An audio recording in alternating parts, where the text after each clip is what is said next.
One of the funny things that people ask me is about what I did before Survivor, and then often very specifically they want to know what jobs, what have you done, where did you work, how'd you make money, etc. I'll just rattle off a few. So as a kid, as a young kid, I did have a paper route at some point. My parents were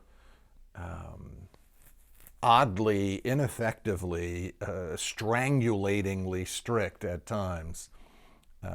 I say oddly because it's just a part of what I think squelches kids' creativity, is some of the strictness that I'm talking about. But here I go off track. It was a while before they allowed me to have a paper route.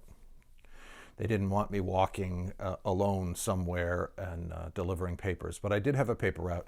But what I learned from other kids who were very entrepreneurial in my circle of friends or neighborhood or family friends was that there are lots of ways to make money that aren't just going to a job and clocking in and leaving and doing what you're told there.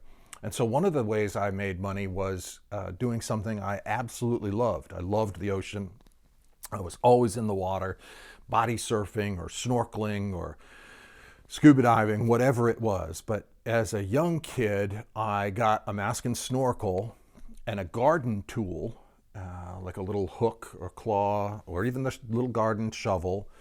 And I would snorkel down anywhere, I don't know, 6 to 15 feet or so, and look for quahogs. In Rhode Island, those are clams, and quahogs are small ones, are the ones you eat for Clams Casino. Quahogs are chopped up and they're made part of clam chowder. But stuffies, that's something in New England and particularly Rhode Island. Stuffed clam, really beautifully well made, is like flavorful and crispy and maybe with a slice of bacon on top. Ooh, fantastic. So what I would do is I'd take a bag, a mesh bag, my little garden tool, and I'd snorkel up and down that 10 feet of water or more, popping out quahogs, looking for the little slit that you see when they're squirting out sand or when they're disturbed in any way. You see a little hint of movement and you pop them out. And I'd collect them and sell them by the dozen in the neighborhood. And that was, or wherever I could, that was, fresh, live, active for me, something fun way to make money. As I got older, what were my jobs?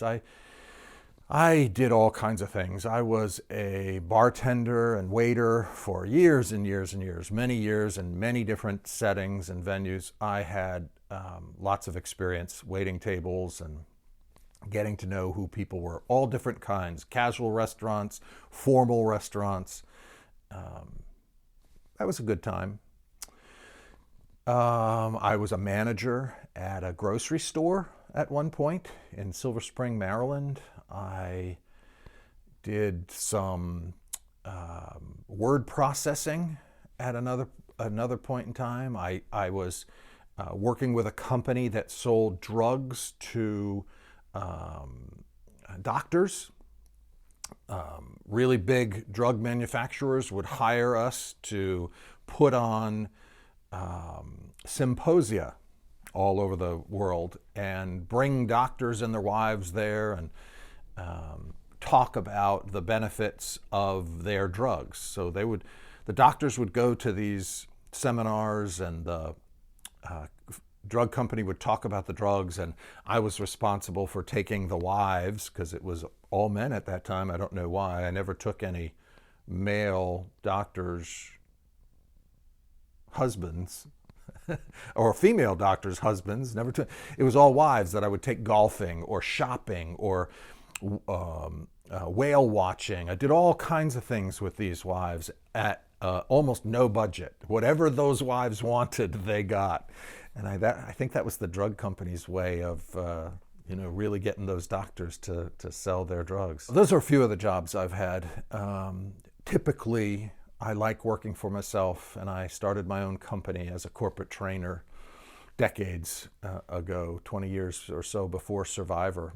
And that's what I did. I was in the Army. I forgot about that for 5 years. And so I've had all kinds of jobs, but working for myself is the most fulfilling. Hey, you! Yeah, you! Watching the video, you thought it was over. No, you got a job to do.